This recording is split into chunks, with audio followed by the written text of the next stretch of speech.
Hey everybody, welcome to our first middle school assembly post-lockdown. It's been a while since we've been able to meet because of this lockdown, but we've managed to put together a virtual assembly for this week, and hopefully we'll be able to see each other in person soon. It's undoubtedly been a tough time for many people in our community, and having to spend so much time at home has definitely had an effect on some of us. As we start to get back into our regular routine of school, we'll be watching this week's assembly from our tutor rooms. This week's assembly will also be hosted by the middle school leaders, and we've got some exciting stuff in store today, including some musical items, sports reports, and more. Thanks for tuning in, and we hope you enjoy.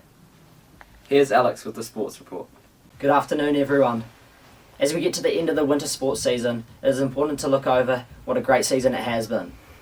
With lots of the middle school teams being able to make the finals of their competitions, it is really great to see how much hard work and how much effort has been put in to this season. Today, I'll be covering over all the winter sports seasons and how great the different codes have done. First sport is rugby. It has been a good season for the Year 7-8 First 15 this year and Under 15 dominating around Wellington. This Year 7-8 First 15 has had a rough season this year, but just getting very close but not being able to get over the line. Good luck to them as hopefully they go on their Auckland tour and get a few wins up there. The Under 15 rugby boys have done extremely well this season, only losing 2 games and sometimes winning by 40 to 50 points. It is really great to see also some of the Under 15 boys getting the call up for the First 15. Good luck to these boys with their final this week versus Aotea. Football. This year's football season has been a good one, with all middle school teams dominating the teams that they're coming up against. The Year 7-8 team have had a good season, beating St Mark's, Wellesley, Heraworth and Hibs. Great to see all the middle school girls also in the first 11 team, who have ended up winning their Division 2 grade. Great to see these boys beating teams 10 and 8-0. Also to see some of these boys even getting a run for the first 11. Good luck to these boys as they enter the final stages of their season. Hockey. It has been a good season for the hockey teams, with lots of middle schoolers being in the college first 11. This year, 7-8 hockey team had a good start to this season, beating Wellesley in a traditional fixture, gaining the Independent Schools Cup. They were able to keep the cup for a long time until last week with a 2-0 defeat to Huntley. Great to see all these boys putting in the hard work and going good in their season. Good luck to you guys in the final games. Basketball. This year, all the basketballers had a good season. This Year 7-8 basketball team had a strong start to their season, winning their Division 2 grade in Term 2. They had a good end of the season, winning some big games against teams that they had lost to before. Junior A. The Junior A boys had a very good season, unfortunately losing in their semi-final.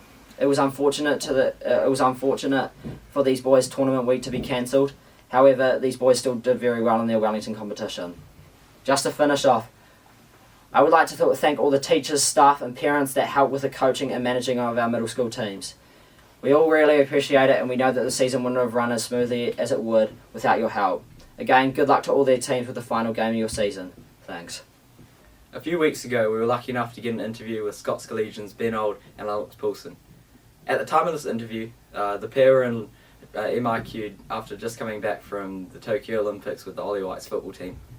Last week, they were lucky enough to put pen to paper and sign a contract for the Wellington Phoenix. So here's a quick interview with them. No, it was pretty tough because we were pretty restricted to only our hotel, and it was pretty strict in terms of you had to wear a mask everywhere you go, and it was just such a bummer because you couldn't really do too much. So we couldn't really go outside, go for walks and all that stuff because we couldn't because of COVID-19 and all that stuff. So it was a bit of a bummer, but besides that, a typical day would be kind of just having breakfast in the morning. Afterwards, what did we do? We went to pre-activations, did some activating, glutes and, thighs and, calf muscles and all that stuff, just our lower body and upper body. And then after that, we just had lunch and then, we chilled out for a bit and then we went to have some, we had lunch and then I think after that, we just chilled out and then we had a little meeting before we had to go train, and then that was around 5 o'clock, 4 o'clock-ish, and then got back from training, had dinner, and then before we know it, we went to bed. So Mine's sounds pretty cocky, but the thing that I remember most was when I was at Forest Hill. I think I was 5'6". It was my first few years playing football, and it was a game, and we won 21-0, and I scored 19 goals in that game. So that was pretty crazy. But yeah, that's the only thing I remember. Nice. What about you, AP? Since I guess me, not too much, I kind of started playing football or goalkeeping in 2015, so it wasn't too bad. But my earliest memory was me kind of playing striker, back in Auckland for Eastern Suburbs. And I was just like banging in goals, and day in day out, and I was like, oh, this is it. I can do it, And then a year or two went on, and then that's how I kind of just fell out, and I sucked a bit, so I had to go drop down to defensive role, playing like centre back, and then wasn't good enough for that, so I just popped in goal. So that was pretty much it. Mine was you might not know, but his name's called Peter Schmeichel. oh Yeah, so he's a goalkeeper from Denmark, and yeah, he was probably one of my favorite goalkeepers growing up. Big idol. Aspired to be him one day. So yeah, he was probably one of my best idols growing up. Oldie. For me, it was probably Lampard. Do you guys know Lampard? Yeah. Especially when I was at Chelsea when growing up, that was kind of like the position I was playing, more of a box-to-box midfielder. So I really looked up to him. But recently, Griezmann for a long time, especially after the Euros, when he had such a strong Euros and World Cup. So definitely that. And then the most generic is Messi. I just love the way he plays and try to mimic the way he plays. So yeah, definitely be those three. Advice for my younger self, I'd probably say in terms of footballing, it sounds a bit, generic, but just got to keep working hard, and along those troubling struggles you'll face across your journey, just make sure that you're resilient. You got to bounce back from every struggle or challenge that you face. So that's probably my best advice I could give to my younger self. And then probably in life, I'd say to my younger self would be, don't try and be somebody that you're not. So try not to conform into a group that's out of your comfort zone. For me, I'd say make sure to be yourself and really express being who you are. Yeah, I agree a lot with what AP is saying, but a big one for football, I'd say, especially at the younger ages, is just to enjoy it, because AP and I have talked about it a lot, and it's like football's still very enjoyable when you're going up into this professional environment, but it's a lot more stressful.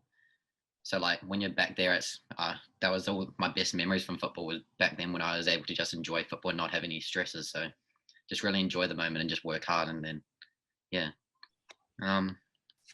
It often changes for us. It's like genres always change, but for me, I don't know, Goosebumps? Yeah. Such a generic song, but the remix, that's not up AP. But yeah, that's probably one of the songs I enjoy. Nice work, nice. My favorite song before match, I'd say it sounds pretty weird, but I actually love listening to jazz. So I love listening to, you might not know, but his name's called Bobby Caldwell. You ever heard of the song "You Won't Do for Love"? Or what was it called? Oh yeah. Yeah, "What You Won't Do for Love." That song. Yeah. What You Won't Do for Love. You might not have heard it, but it's it's one of my songs I like listening to before a game. In the feels before a game, just puts the headphones in and just gets in his feels. Oh my days, man, let's go. Honestly, I just like to be calm, just collected. So that's me. But I don't know about Oldie, listening to aggressive music, but it is what it is. For me as well, I think it gives you like a sense of like purpose and also direction as well, in terms of, Scots College, they, help you and they grow and they make sure they develop you in all aspects to make sure that, you're actually prepared for life. Oh, gotta love PE. That's definitely up there, especially because Connell was our teacher. Favorite teacher. For me, PE is probably up there. And worst, probably English, and it's like nothing against a teacher at all. I just didn't really enjoy it.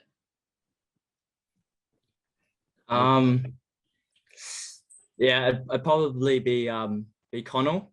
Favorite class. I've had him for about 2 years, so gotta love Connell, especially in PE. So yeah, loved them to bits. Least favorite subject, I'd say I don't think I really had a least favorite subject, but yeah, I think another, just to add it to, like, you know, one of my favorite subjects was leadership. Actually, I had Slacko. If Slacko's there, maybe any of you guys know him. Fucking love Slacko, so gotta love him. Yeah, so I guess I'll speak for both of us, but our main goals are getting a contract for the Phoenix.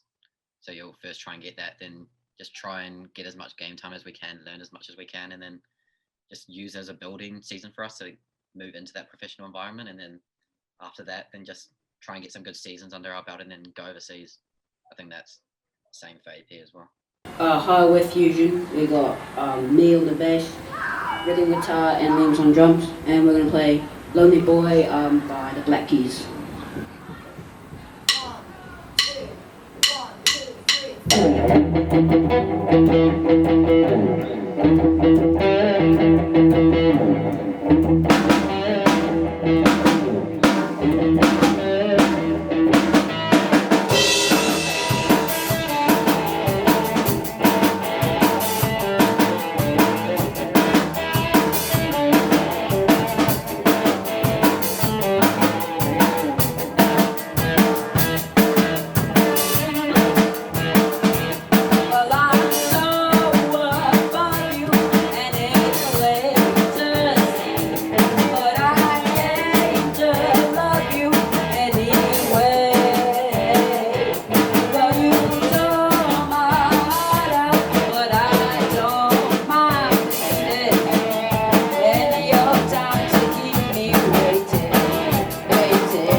I'll hand over to Yuvraj now, who is the academic middle school prefect. Hi everyone, my name is Yuvraj and I'm the academic leader for the middle school in 2021. Like most years, this year has undoubtedly been one filled with sporting, cultural and academic achievements and opportunities. But today I want to talk a little bit more about opportunity. At a school like Scott's, there's opportunity any direction you look, and there's countless chances to take part in new and exciting things. Whether this be academic, sporting or cultural, I can guarantee that there would be something for everyone. At school, a lot of these opportunities come in the form of extracurricular activities. Extracurricular activities are an important part of most of our daily lives, and whether it be playing a sport you love, being in a band playing your favorite instrument, or joining the riding club because you love riding. However, something a lot of us do is write off certain opportunities because we feel like we might not be good enough, or it isn't our type of thing. I myself can say I've done something like this before, and it's something we might even do without noticing. That's why I'd like to encourage everyone to try and get out there, try something new, and challenge yourself. This year we've had some fantastic co-curricular academic activities, almost all of which will be available next year. A couple of mentions would be the Scholars Cup, Middle School Spelling Bee, Curriculum Committee, Writing Club, and Maths and Science Challenges. Perhaps you're not the best speller. Put your name down for the Spelling Bee. Perhaps you haven't really explored creative writing much. Put your name down for the Writing Club. Perhaps you don't know much about debating. Put your hand up for the next Scholars Cup. Getting out there and trying things you don't know much about and stepping out of your comfort zone is one of the best things you can do. And if you didn't particularly enjoy something, there's always so much more to check out. I'd like to set out what's a rather broad challenge to all middle schoolers, especially year 7s, 8s, and 9s who will still be in the middle school next year. Try to get involved in at least one co-curricular activity that's out of your comfort zone. In fact, there's still time to get involved this year. We'll be hosting the Scots Inset Science Conference, which will be taking place towards the end of Term 4. The Inset Conference is a science TED-Ed style conference held right here at Scots, where you can research and present about a science topic of your choice in front of a panel of judges on a fun science-themed evening. Get a group of friends who might be interested, or come along and join a group at our next meeting, and head over to SL12 next Tuesday lunchtime to find out more and get involved in this awesome opportunity. Thank you. I'll hand over to Pooven now, who'll give you a couple tips for well-being coming back from lockdown. Hey guys, Pooven here, back with another wellbeing video. Now that we're out of lockdown and now in level 2, there still may be some people out there who are feeling a bit stressed out or a bit sad. So here's some wellbeing tips to help your mental health. Number 1 is to stay active. Staying active can really help develop your mental health. Number 2 is to keep in time. So like, if you're having a bad day or you can't keep up with the day, you can pre-plan your day the night before or in the mornings, so then you can so you know what you're doing for the day. Number 3 is to do something you really love the most. This is a very key thing for me because this really helps keep my mental health positive and to have a good mindset. Here's Oscar, the environmental middle school prefect, this year with a short update. Good afternoon, everyone. I'm the Environmental and Sustainability Leader, and along with my senior counterpart, my job is mainly running the Environmental Council, which works towards making Scots College more sustainable. Now, unfortunately, you probably haven't seen that much of our work this year, because a number of events, including an assembly that was supposed to take place last week, were cancelled because of lockdown. But usually, and at the moment, we're working on trying to make some recycling-based art, reducing littering, and planning for an assembly next term.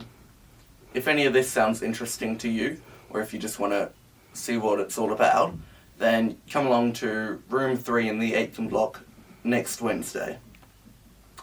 There are already lots of seniors coming to the meetings at the moment, and it'd be great to see some middle schoolers turn up. So, I'll look forward to seeing some of you guys next week. Thank you. Right, Higher with Delay, and we'll be performing Sweet FA by Peach Pit. Hope you enjoy. 1, 2.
Hope you enjoyed the Middle School Leaders Assembly despite the uncertain circumstances.